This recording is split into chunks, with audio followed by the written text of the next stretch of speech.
श्री सूर्याय नमः। आज रविवार को आप सुनिए रविवार व्रत की कथा। प्राचीन काल में एक राजा था और एक रानी थी। उनके पास सिपाही, घोड़े, दासियां, दास, धन दौलत सब कुछ था, सिर्फ उनकी संतान नहीं थी। इसी कारण वे दोनों राजा रानी बहुत दुखी रहते थे। संतान प्राप्ति के लिए उन्होंने हर तरह के दान, धर्म, धार्मिक अनुष्ठान, जप, मंत्र, पूजा पाठ आदि सब किया, लेकिन इससे उनका कोई फायदा नहीं हुआ। जब राजा और रानी वृद्ध होने लगे तो दोनों को बहुत ही चिंता हो गई। वे दोनों सोच में पड़ गए कि अब हमारे इतने बड़े राज्य का क्या होगा, कौन बनेगा इस राज्य का वारिस, कौन लेगा प्रजा की जिम्मेदारी। राजा और रानी दिन रात इसी चिंता में घुटने लगे। उन्हें खाने और पीने की भी सुध नहीं रहती थी। तो एक सुबह राजा के दरबार में एक साधु आता है तो दासी रानी को इत्तला करती है। तब वह दासी से कहती है, ये मेरा अंतिम दान धर्म है, इसके बाद मैं अपने हाथों से कोई दान धर्म नहीं करूंगी। रानी चावल भरा छाछ हाथ में लेकर बाहर आती है और साधु की झोली में भिक्षा डालने आगे बढ़ती है तो उसके चेहरे पर छाई उद्विग्नता साधु की दृष्टि में आती है। वह उससे पूछता है कि रानी साहिबा, आपको क्या हुआ है, आपको क्यों इतनी उदासी हो गई है। तब रानी साधु को सारी हकीकत बताती है और सिसकने लगती है। उस पर वह साधु कुछ पल गंभीर हो जाता है और कहता है कि चिंता मत करो रानी साहिबा, आपकी संतान की इच्छा पूरी हो जाएगी, आपकी कोख से एक पुत्र का जन्म होगा। मात्र वह 14 साल तक ही आप लोगों को मिलेगा, इसके आगे वह जीवित नहीं रह पाएगा। इससे बढ़कर आपको कुछ देना मेरे लिए संभव नहीं है। अपनी बात पूरी करते उसने अपनी झोली में हाथ डाला। झोली में हाथ डालकर थोड़ी सी भभूत निकालकर उसने रानी को दी और कहा, आप और महाराज दोनों इसे बांटकर ग्रहण कर लेना, तुम्हें जल्द ही पुत्र की प्राप्ति होगी। और वह साधु अपनी राह को चला गया। उसके जाने के बाद रानी सोचने लगी कि 14 साल तो 14 साल ही सही, उतने समय के लिए हमें पुत्र तो मिलेगा, यही काफी है। उतने साल तक मैं उसे जी जान से बड़ा करूंगी, उसे ढेर सारा प्यार और दुलार करूंगी, अपनी संतान की मुराद पूरी करूंगी। उस रात अपना सारा राज गाज खत्म करके राजा जब रानी के महल में गए तो रानी ने राजा को सारी बात बता दी और साधु की दी हुई भभूत राजा को दिखाकर बोली कि साधु महाराज ने ये भभूत हम दोनों को ग्रहण करने के लिए दी है। राजा बोले, इतना दान और धर्म किया, जप और तप किया, उसका कोई फल नहीं मिला, अब इस भभूत से हमें क्या संतान प्राप्त होगी। उस पर रानी बोली, जब इतना सब कुछ कर लिया तो अब ये भी सही, क्यों हम उस साधु के क्रोध को बुलावा दें। राजा को अब किसी बात पर विश्वास नहीं था, पर रानी को दुख ना पहुँचे इसलिए वह राजी हो गया। और राजा रानी दोनों नहाते धोते हैं, फिर अपने भगवान का नाम का स्मरण करते हैं, अपने पुरखों को स्मरण करते हैं और उस साधु महाराज का नाम स्मरण करके वह भभूत बांटकर दोनों खाते हैं। उसके बाद दोनों निश्चित होकर सो जाते हैं। तो कुछ दिन गुजर जाते हैं और साधु द्वारा कहे अनुसार रानी गर्भवती हो जाती है। उस पर राजा और रानी दोनों की खुशी गगन में नहीं समाती। राजा रानी से बोलते हैं, महारानी सचमुच साधु महाराज की कृपा हो गई। तो 9 महीने बाद रानी ने एक सुंदर पुत्र को जन्म दिया। राजा ने बड़ी धूमधाम से पुत्र का नामकरण किया। सारे राज्य में 8 दिन तक अनशन तर्पण रखा, उत्सव मनाया गया। आप पुत्र की कुंडली देखने के लिए राज्य के सबसे विद्वान पंडित जी को बुलाया गया। जो कुंडली देखकर पंडित जी बड़े चिंतित हो गए, कहने लगे, महाराज हमारा राजपुत्र सिर्फ 14 साल तक हमारे पास रहेगा। राजा को इस बात की भनक तो थी ही, रानी को भी साधु महाराज की बात याद थी। दोनों चुप रह जाते हैं।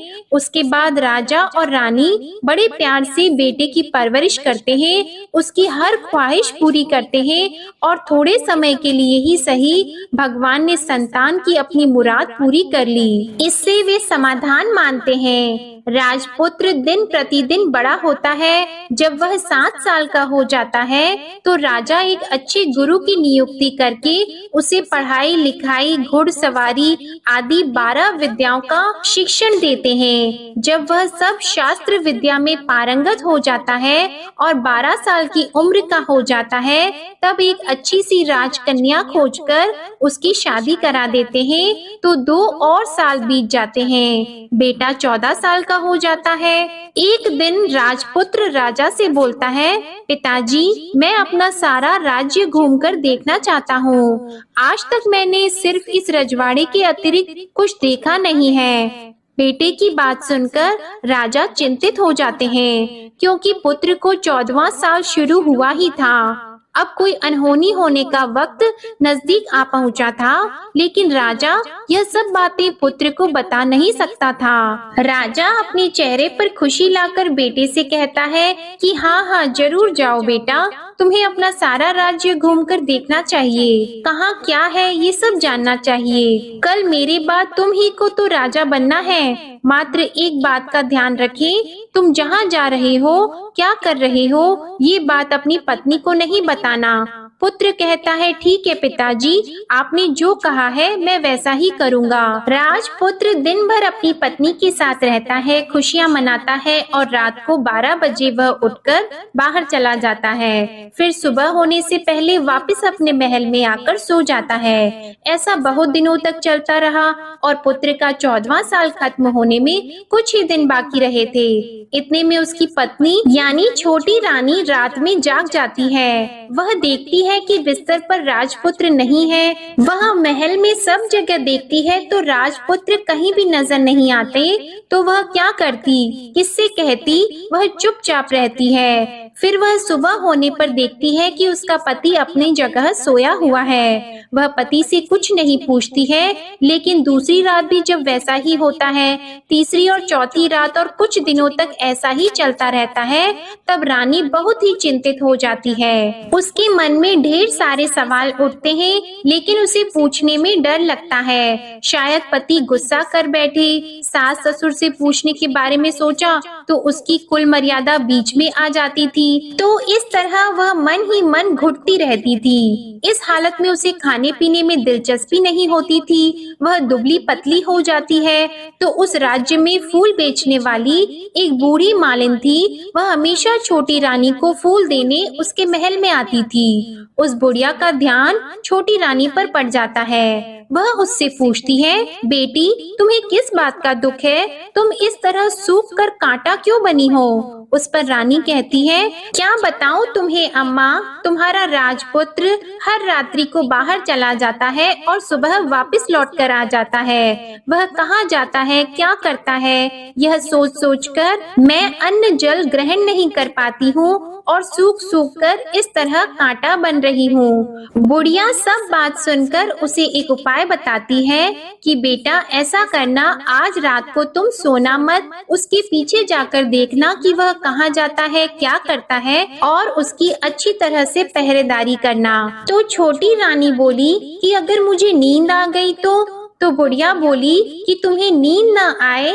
इसलिए एक काम करना, अपने बाएं हाथ की उंगली में एक जख्म कर देना, उस पर थोड़ी सी मिर्ची छिड़कना, उससे तुम्हें बड़ी जलन होगी और उस पीड़ा से तुम्हें रात भर नींद नहीं आएगी। रानी बुढ़िया के कहे अनुसार वही करती है। उंगली की जलन से उसे बड़ी देर तक नींद नहीं आती, लेकिन बाद में वो सो जाती है। दूसरे दिन सुबह बुढ़िया फूल लेकर उसके महल में पहुंचती है और पूछती है, क्या हुआ बेटी, क्या तुम देख पाई कि पति कहाँ जाता है? रानी कहती है, नहीं अम्मा, पहले कुछ समय जलन के कारण मुझे नींद नहीं आई, पर कुछ देर के पश्चात मैं सो गई।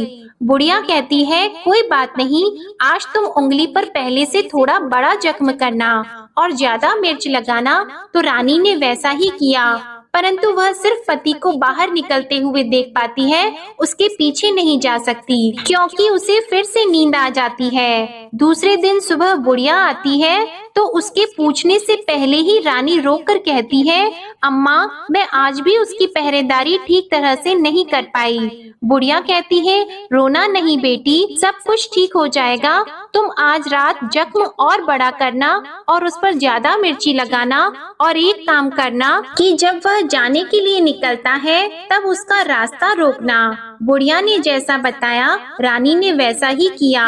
आज रात उसे नींद नहीं आती है। पति जब रात को महल से निकलने के लिए चलने लगता है तो वह बुढ़िया ने जैसा बताया वैसे ही करती है। दौड़कर जाकर पति का रास्ता रोकती है और कहती है, कहाँ जा रहे हो, किससे मिलने जा रहे हो, मुझे बताओ। राजपुत्र उसे समझाने की बहुत कोशिश करता है। देखो, अगर मैंने तुम्हें यह बता दिया तो मैं तुम्हें दोबारा नहीं मिल पाऊंगा। रानी कहती है, कोई बात नहीं, ना मिल पाओ, लेकिन आप रात के समय कहाँ जाते हो यह मुझे बता दो। राजपुत्र निरुपाय हो जाता है। पत्नी की जिद के आगे उसकी एक नहीं चल पाती। ठीक उसी समय उसका 14वां साल खत्म हो रहा होता है, 15वां साल लगने वाला होता है। जो होता है वह हो जाने दो, यह सोचता है और कुछ चावल मंत्रों से सिद्ध करके पत्नी को देकर कहता है कि इन चावल के दानों को हाथ की मुट्ठी में पकड़ना। पहले दाएं हाथ में पकड़े चावल मेरे ऊपर फेंकना, मैं कौन हूँ तुम्हें पता चल जाएगा। बाद में बाएं हाथ में पकड़े चावल मेरे ऊपर फेंकना, मैं जैसा था तुम्हें मिल जाऊंगा। लेकिन यदि तुम बाएं हाथ के चावल मेरे ऊपर फेंकना भूल गई तो मैं तुम्हें कभी नहीं मिल पाऊंगा। रानी ने कहा, नहीं भूलूंगी। रानी बड़े आत्मविश्वास के साथ यह कहकर दाएं हाथ में पकड़े चावल पति के ऊपर फेंक देती है तो राजपुत्र एकदम एक विशाल घोड़ा बन जाता है। एकदम उम्दा सफेद गर्दन पर लंबी अयाल देखते देखते वह तेजी से दौड़ने लगता है। रानी उस घोड़े को एकदम भौचक्की होकर देखने लगती है और पति ने बाएं हाथ के चावल फेंकने की जो बात कही थी वह भूल जाती है। उसकी आंखों के सामने घोड़ा महल से बाहर निकलकर चला जाता है। घोड़ा जो महल से बाहर जाता है तो वापस नहीं आता। अब रानी को बड़ा पश्चाताप हुआ।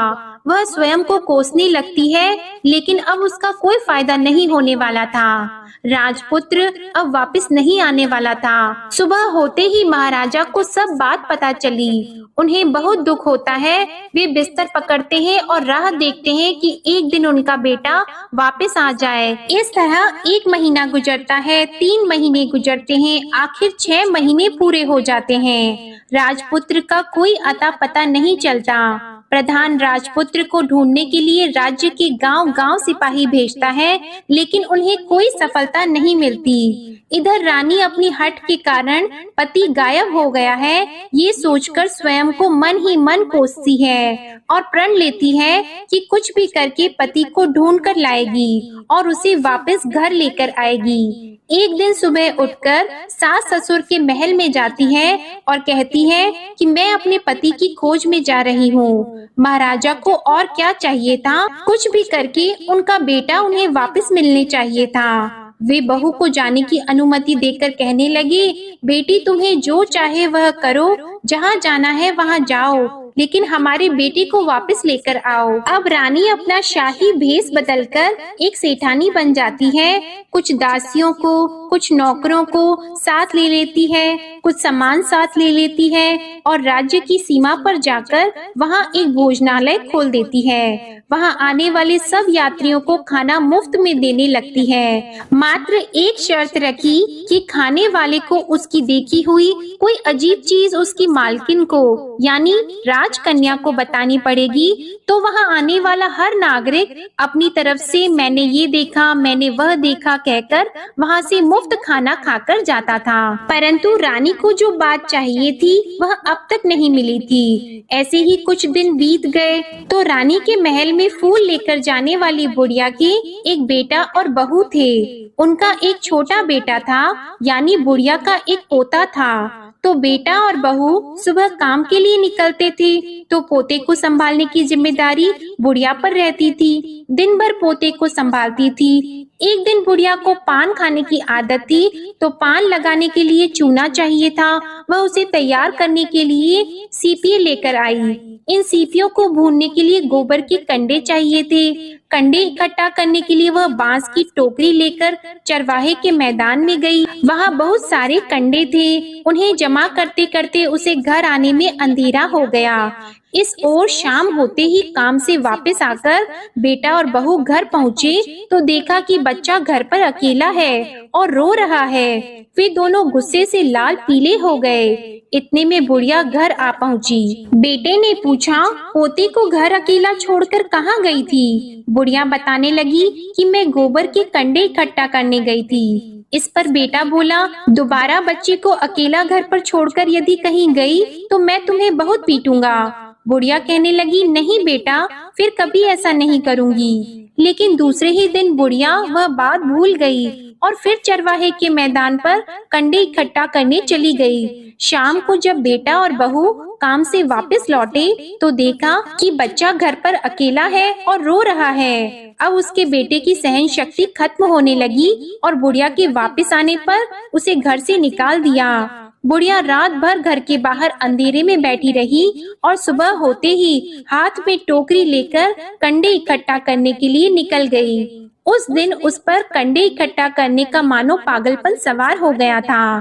कंडे इकट्ठा करते करते जब अंधेरा हो गया, उसे मालूम ही नहीं चला।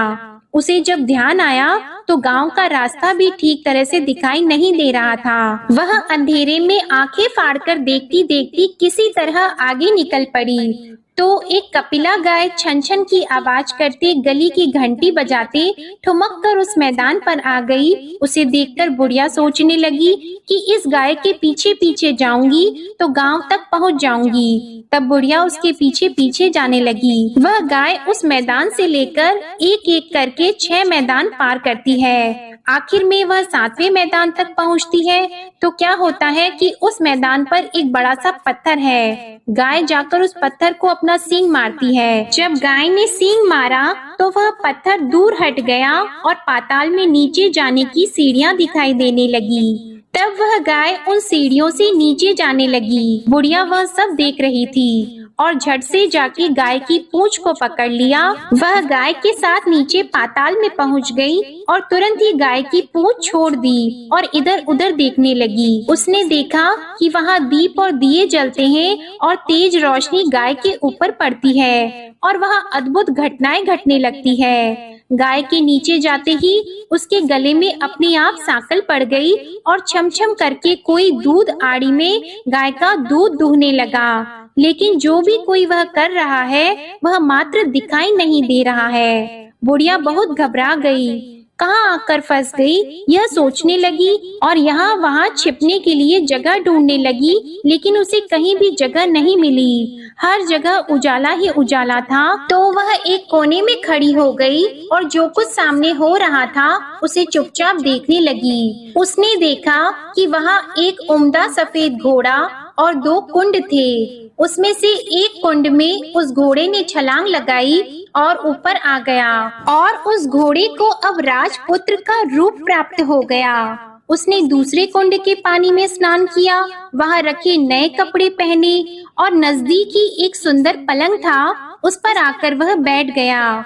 उसके सामने अपने आप 5 पकवानों की थाली आ गई। दूध की एक प्याली भी आ गई, 5 सुपारी आ गई। उसके सामने एक दिया जलता रहा और राजपुत्र ने खाना खाया, पानी पिया, 5 सुपारी खाई और बिस्तर पर लेट जाने से पहले सूर्य देव का स्मरण करके सामने जलते हुए दिए से पूछा, हे दीपंकर, मेरे माता पिता क्या कर रहे हैं? दिया बताने लगा, बेटे के शोक में डूबे हैं। राज कौन संभाल रहा है? तो उसने बोला कि राज्य प्रधान संभालते हैं। उसने पूछा कि मेरी पत्नी क्या करती है? तो दिए ने बोला कि उसने चौराहे पर भोजनालय शुरू किया है और आते जाते लोगों से वह नई खबर के बारे में पूछती रहती है। दिए के यों कहते ही राजपुत्र कहने लगा कि ठीक है। उसके बाद वह सो गया। बुढ़िया कोने में खड़ी हुई सब देख रही थी। ऐसी अद्भुत घटना उसने जिंदगी में पहली बार देखी थी। उसे अंदर ही अंदर चुलबुलाहट होने लगी। वह अपनी भूख प्यास भूल गई और आगे क्या होता है कि उसे उत्सुकता से देखने लगती है। लेकिन उसके बाद और कुछ घटनाएं नहीं घटती। रात गुजर गई और सुबह हो गई। पलंग पर सोया हुआ राजपुत्र उठा और फिर से पहले वाले कुंड में छलांग लगाई। तो अब वह फिर से घोड़ा बनकर कुंड से बाहर आ गया। वह तेजी से उच्च पाताल नगरी से बाहर निकल गया, लेकिन वह कहाँ गया बुढ़िया को कुछ पता नहीं चला। उसके बाद पिछली रात की तरह कोई उस गाय को छमछम करके दूध दोहने लगा। जैसे ही दूध दोहना खत्म हुआ, उसके गले की सांकल अपने आप खुल गई और वह गाय तेजी से ऊपर जाने लगी, सीढ़ियों की ओर भागने लगी। गाय को दौड़ता देखकर बुढ़िया सोचने लगी कि अब गाय के साथ यहाँ से ऊपर जाना ही समझदारी होगी, नहीं तो कोई मुसीबत आकर उसके ऊपर टपक जाएगी। झट से उसने गाय की पूंछ पकड़ ली और गाय के साथ ऊपर आ गई। गाय जब मैदान में पहुंची तो उस सुरंग का रास्ता अपने आप बंद हो गया और उसके मुंह पर एक बड़ा सा पत्थर पहले की तरह खड़ा हो गया। ऊपर आकर वह गाय जंगल की ओर निकल गई। इधर बुढ़िया एकदम बावली सी हो गई। उसने पाताल नगरी में जो कुछ देखा था वह जल्द से जल्द किसी को बताने के लिए उतावली हो गई। उसे एकदम याद आया कि नगर की सीमा पार कोई औरत भोजनालय चलाती है और नई बात बताने वालों को अच्छा खाना पीना मुफ्त में देती है। वह सोचने लगी कि क्यों न मैं ये बात उस औरत को जाकर बताऊं। यदि उसे ये बात पसंद आ गई तो बाकी जीवन खाने पीने की झंझट से मुक्ति मिल जाएगी। बुढ़िया ने मन में तय किया और तुरंत उस भोजनालय के द्वार पर टंगे नगाड़े के सामने खड़ी हो गई और जोर जोर से नगाड़ा बजाना शुरू कर दिया। नगाड़े का इस तरह शोर सुनकर मालकिन यानी छोटी रानी मन में प्रसन्न हो जाती है कि शायद कोई बड़ी बात लेकर यहाँ आया है। रानी सिपाहियों को आदेश देती है, जाइए और जो कोई आया है उसकी अच्छी तरह खातिरदारी कीजिए। आदेश पाते ही सिपाही नीचे दौड़ गए तो एक बुढ़िया नगाड़ा बजा रही थी। उन्होंने पूछा, क्यों नहीं बुढ़िया, क्या हुआ, क्यों नगाड़ा बजा रही हो? बुढ़िया बोली, कुछ नहीं बेटा, यहाँ खाना मिलता है ना, इसलिए आई हूँ। खाना चाहिए मिलेगा, लेकिन तुझे कोई नई बात बतानी पड़ेगी। हाँ बताऊंगी, एक बात मालूम है मुझे। इस पर सिपाही उसे अंदर लेकर गए। उनको मालकिन का आदेश था कि जो कोई बूढ़ा बुजुर्ग वहाँ आए उनके साथ अच्छी तरह पेश आना, उनका अच्छे से आदर सत्कार करना। तो सिपाही ने उस बुढ़िया का भरपूर आदर सत्कार किया। यह उसे बड़ी सिद्ध थाली भरकर व्यंजन परोसते हैं। बुढ़िया कुछ दिनों से भूखी थी, वह खाने पर टूट पड़ी। खाना खाने के बाद सिपाही ने उसे नई साड़ी पहनने को दी। उसके बाद उसे लेकर रानी के पास आए। बुढ़िया और रानी ने तुरंत एक दूसरे को पहचान लिया। तब रानी ने बुढ़िया से कहा कि अम्मा अब बताओ तुमने क्या नई बात देखी है? नई बात? मैंने कोई नई बात नहीं देखी है। बुढ़िया बोली, वह तो मेरे पास तुम्हें देने के लिए खाने के पैसे नहीं थे, इसलिए मैंने झूठ कहा और नगाड़ा बजाया। रानी ने कहा, अम्मा घबराना नहीं, मैं किसी को तुम्हारा नाम नहीं बताऊंगी। फिर भी बुढ़िया ने कहा कि मेरे पास कोई नई बात नहीं है। इस पर रानी ने उससे कहा, देखो अम्मा, यदि तुमने मुझे वह नई बात बताई तो जिंदगी भर मैं तुम्हारी देखभाल करूंगी और तुम्हें रानी माता की तरह रखूंगी। अब बुढ़िया बताने को तैयार हो गई। उसने जो कुछ उस चारागाह वाले मैदान पर देखा था वह सब कुछ कुंवर रानी को बता दिया। बुढ़िया की वे बातें सुनकर कुंवरनी को यकीन हो गया कि वह राजपुत्र उसी का पति है। वह तुरंत बुढ़िया से कहने लगी कि अब माँ मुझे उस जगह पर ले चलो। तब बुढ़िया बोली, नहीं बेटी, वह पाताल राज्य है, सांप है। यदि किसी ने तुम्हें देख लिया तो तुम्हारी जान खतरे में पड़ सकती है। लेकिन रानी उसकी एक भी नहीं सुनती, उसे उस जगह ले जाने के लिए हठ करने लगी। आखिर में बुढ़िया ने उसका कहना मान लिया और कहने लगी, ठीक है, मैं तुम्हें वहाँ ले जा सकती हूँ, पर आज नहीं, कल वहाँ जाना है तो शाम को ही जाना होगा। तो दूसरे दिन दोपहर को रानी बुढ़िया के साथ उस मैदान पर गई और एक जगह छुपकर गाय के आने की राह देखने लगी। दिन ढलते ही अंधेरा गिरने लगा और गाय हमेशा की तरह वहां आ गई। मैदान के उस कोने में जाकर उसने पत्थर पर सींग मारा तो छत से पत्थर हटकर वहां सुरंग में जाने का रास्ता खुल गया। गाय उस रास्ते से नीचे उतरने लगी तो बुढ़िया रानी से कहने लगी, जल्दी आगे बढ़ो, हम गाय की पूंछ पकड़कर नीचे उतरेंगे। तो दोनों गाय की पूंछ पकड़कर नीचे उतर गईं। बुढ़िया पहले जिस कोने में छिपी थी उस कोने में छिप गई। अब नीचे सब कुछ पहले जैसा घटित हो रहा था। गाय के गले में अपने आप सांकल पड़ गई। कोई अदृश्य रूप से उसका दूध दोहने लगा। एक सफेद उम्दे घोड़े ने आकर एक कुंड में छलांग लगाई तो राजपुत्र के रूप में ऊपर आया। वह राजपुत्र दूसरे कुंड में नहाने लगा। बाद में उसके सामने खाने की थाली आ गई, दूध की प्याली आ गई, पान का बीड़ा आ गया।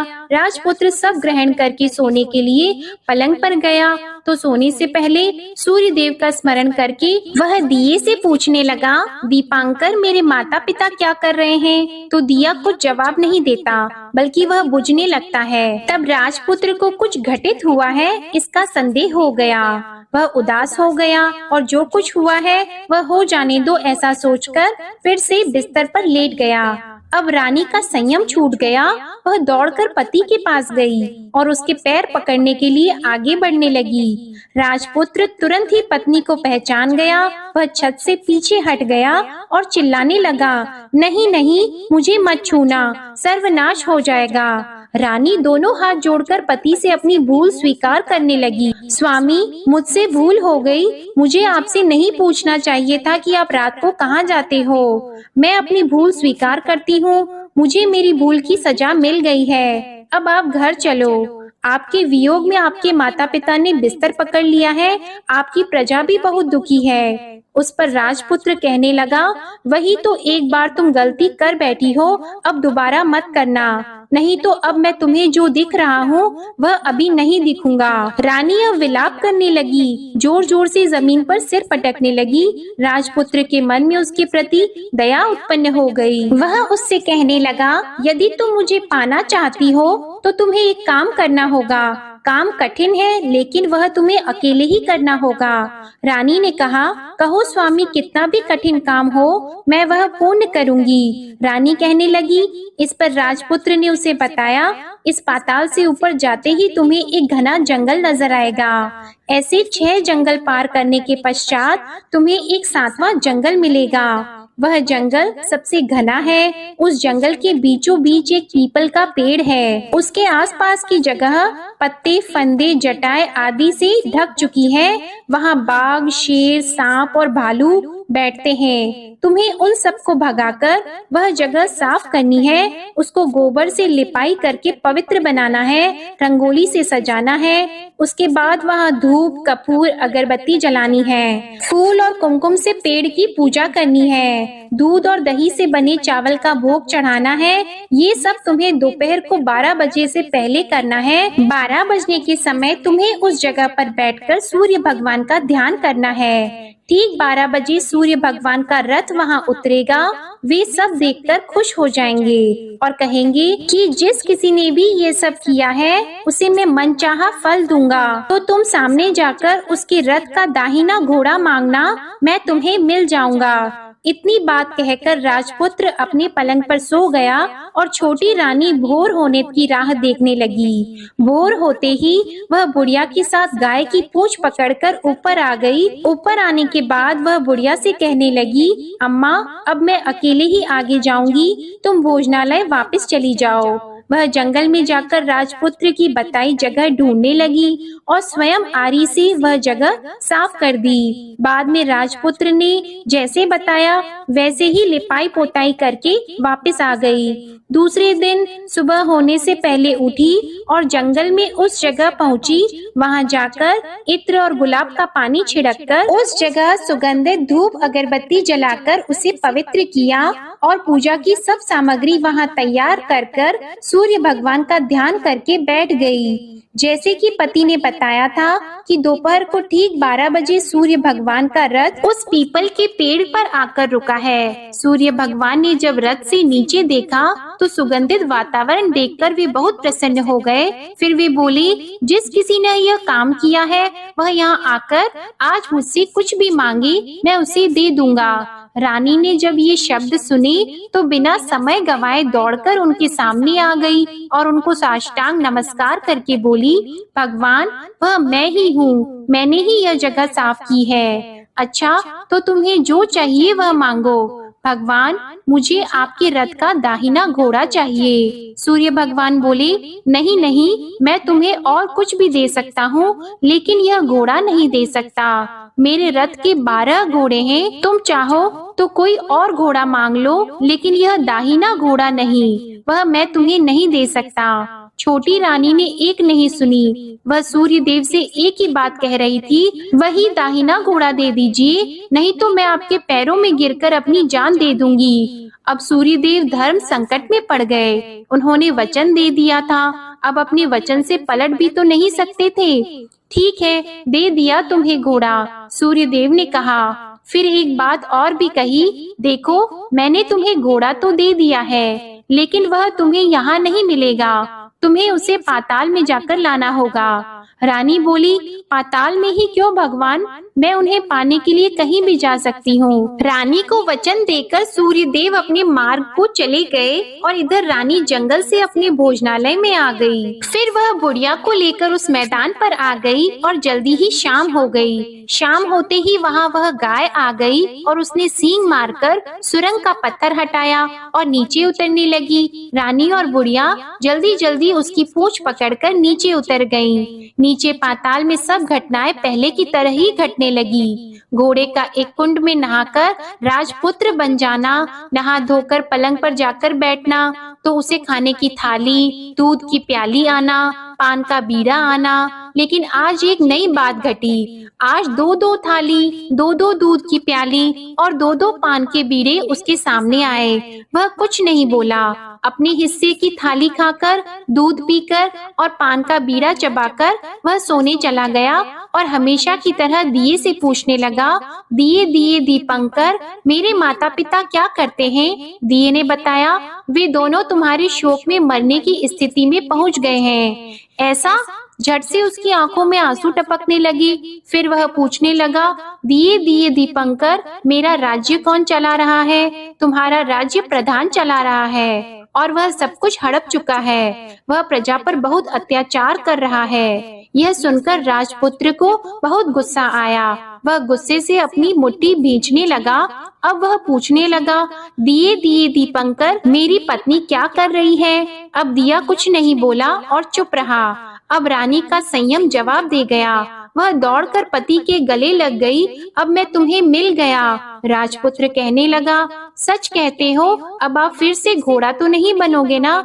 नहीं, दोबारा घोड़ा नहीं बनूंगा। तुमने जो इतने सारे कष्ट उठाए हैं मुझे पाने के लिए, इसलिए सूर्य देव ने मुझे सदा के लिए घोड़े के जन्म से मुक्त कर दिया है। राजपुत्र ने बड़े प्यार से कहा और उसे गले लगाया। उसके आंसू पोंछे और कुछ देर के पश्चात सुबह हो गई तो गाय की श्रृंखला टूटकर वह ऊपर भूलोक जाने लगी। रानी, राजपुत्र और बुढ़िया उसकी पूंछ पकड़कर ऊपर आ गए। ऊपर आने पर वे सीधे भोजनालय में पहुँचे। वहाँ का सब सामान लोगों में बांट दिया और उसको ताला लगाकर अपने राज्य में लौट आए। राजपुत्र वापस आता है और उसके तेवर देखकर प्रधान घबरा जाता है। राजपुत्र ने उसे बंदी बनाकर कैद खाने में डाल दिया और राज्य की बागडोर अपने हाथ में ले ली। उसके बाद वह अपने माता पिता को मिलने उनके महल में गया।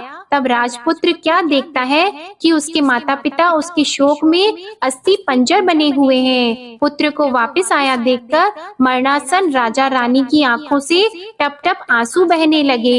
इन दोनों ने पुत्र को गले लगा लिया, उसे प्यार से सहलाया और इतना होने के बाद उनकी सेहत में एकदम सुधार आने लगा। वे अब बिस्तर से उठकर बैठ गए हैं, पुत्र को आशीर्वाद देने लगे हैं। राजपुत्र के आने की खबर तुरंत ही राज्य में फैल गई। प्रजा खुशी से फूली नहीं समाई। प्रजाजन राजमहल के सामने इकट्ठा हो गए। राजपुत्र ने भी उन्हें दर्शन दिए और आज से उन्हें कोई दुख नहीं पहुंचाएगा, ऐसा वचन भी दिया।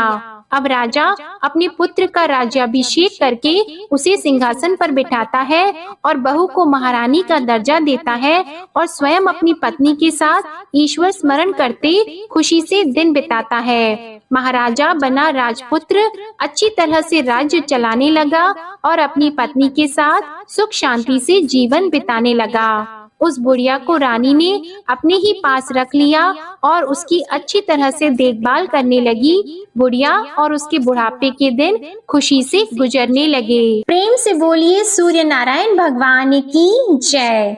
आपको आज की कथा पसंद आए तो वीडियो को लाइक करना मत भूलिएगा, शेयर कीजिएगा, कमेंट में भगवान श्री सूर्य नारायण की जय लिखिएगा और चैनल को भी सब्सक्राइब करिएगा। इसी के साथ आप हमारे चैनल पर आषाढ़ मास महात्म्य की कथाओं को भी नियम से सुन सकते हैं। प्रेम से बोलिए सूर्य नारायण भगवान की जय।